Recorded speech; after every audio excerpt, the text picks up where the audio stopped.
In 14th century, feudal Japan, there existed covert mercenaries known as the ninja. Trained in espionage, infiltration and deception, these downright sneaky methods of waging war was deemed dishonourable and beneath the honour of the samurai. And there's me thinking they were invented in the 1980s by Cannon Films.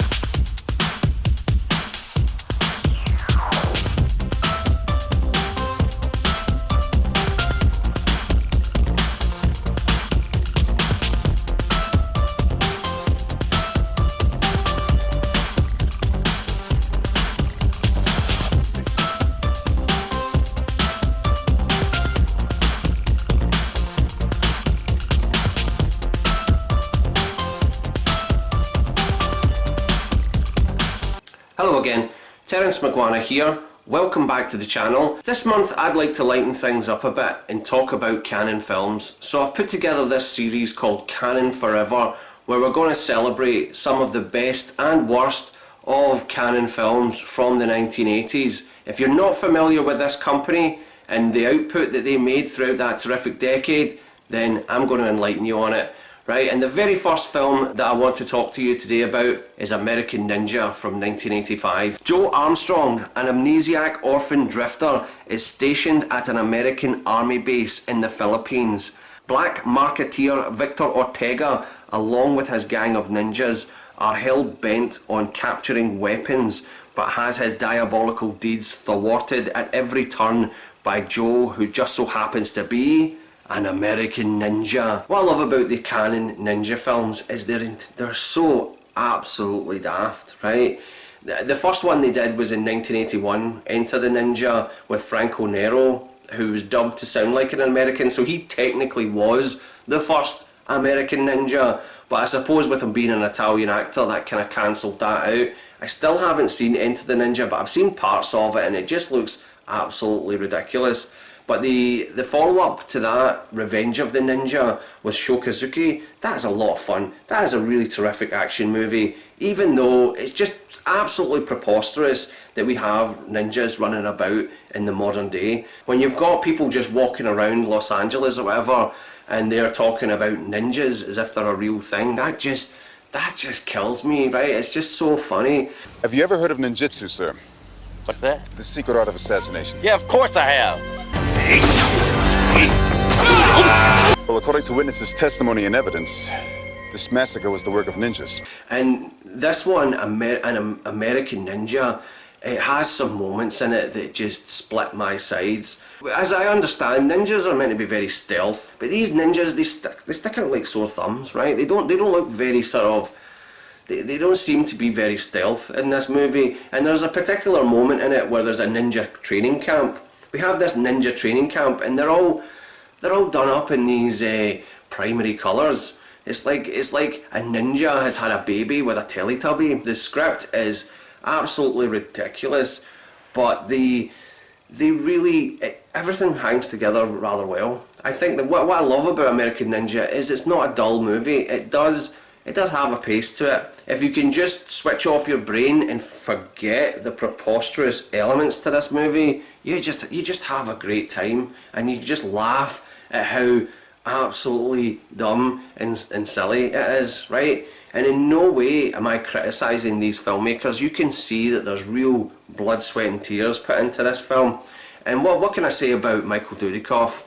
Right, Michael Dudikoff, he was an actor from television sitcoms. He appeared in Happy Days and other stuff like Give Me a Break and stuff like that. And I remember seeing him pop up in Bachelor Party. Yeah, I remember him turning up in Bachelor Party with Tom Hanks as one of Tom Hanks' buddies. Apparently Menahem Golan thought he looked like James Dean, right? Thought he looked like James Dean, and you can see that they've got him to sort of be the quiet, stoic, you know, not showing too much emotion hero character that was so prevalent in the 80s. And I think that type of hero character really hurt a lot of actors because they weren't given the opportunity to really emote or perform. I've seen other performances by Michael Dudikoff in films such as Avenging Force, Rescue Me, and The Bounty Hunters. And in some of those films, he's encouraged to use some of his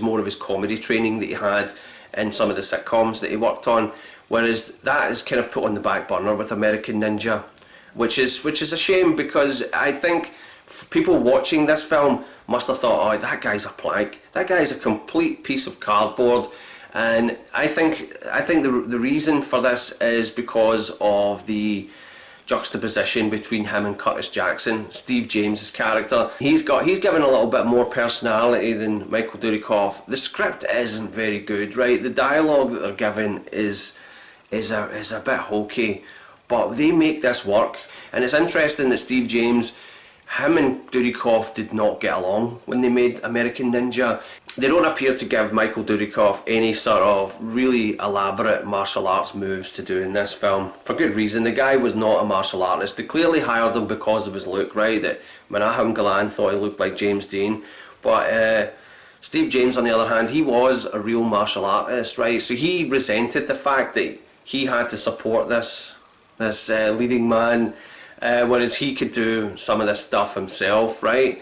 And that caused a bit of friction between the two of them, where they wouldn't actually hang out with each other on the set of American Ninja, which doesn't show up on screen. You actually do get the feeling that these guys are having a bit of a bromance. They are becoming good buddies, right? When they made the sequel, that's when, for real, Michael Dudikoff and Steve James became really good friends, right? If you're not familiar with Steve James, you need to check out some of the films that he's appeared in. The guy was born in New York City. He got his start in movies in the late 70s in New York-based film productions such as The Wiz and The Warriors, mainly as a stuntman. And throughout the 80s, he made memorable appearances in films such as The Exterminator and To Live and Die in LA. I first became aware of him in the comedy classic I'm Gonna Get You Sucker, where he appeared as Kung Fu Joe. Sadly, on December the 18th, 1993, James died of pancreatic cancer, and he was 41 years old. I really think the guy had real magnetism, real presence on screen, and he was, you know, and the physique, it's such an incredible physique, right? And it just had a lot of charm, right? Whenever this guy's in any movie, he just captures your attention. Steve James was usually a supporting character in a lot of other people's movies, right? But there is this one film that I insist that you watch. It's called Riverbend, and it's very hard to find because it's never been released on DVD, it's never been released on Blu-ray, it's only ever been released once on video cassette, right? But luckily that incredible channel, once again, Real Black, right? Real Black have uploaded the entire film. Okay, it's in VHS picture quality, it's as good as you're going to get it now, but I must insist that you watch Riverbend. Riverbend is Steve James in a lead action performance, where it is kind of like First Blood, set during the 1960s, right? If you had to imagine Steve James in the John Rambo role in the 1960s, right? It's set during the civil rights era in the South, where he goes up against these racist sheriffs. It's really enjoyable film on a low budget, and it's also directed by Sam Firstenberg as well, so it is a decent film, and it does show the potential that Steve James had in being a leading man. So I must insist that you watch that, and I will leave a link at the bottom of the video so you can check that one out, a link to the Real Black channel. Subscribe to that channel, it's fantastic, right? I always go on and on about it, but yeah, they upload full films all the time, documentaries from all over the place. It's just one of the best YouTube channels ever. Thanks again for watching the video. If you liked this video, hit the like button. If you want to subscribe to the channel, hit the subscription button. I'm Terence McGuana, and I'll be back very soon with more Canon films, and I hope to see you then. Thank you. Bye.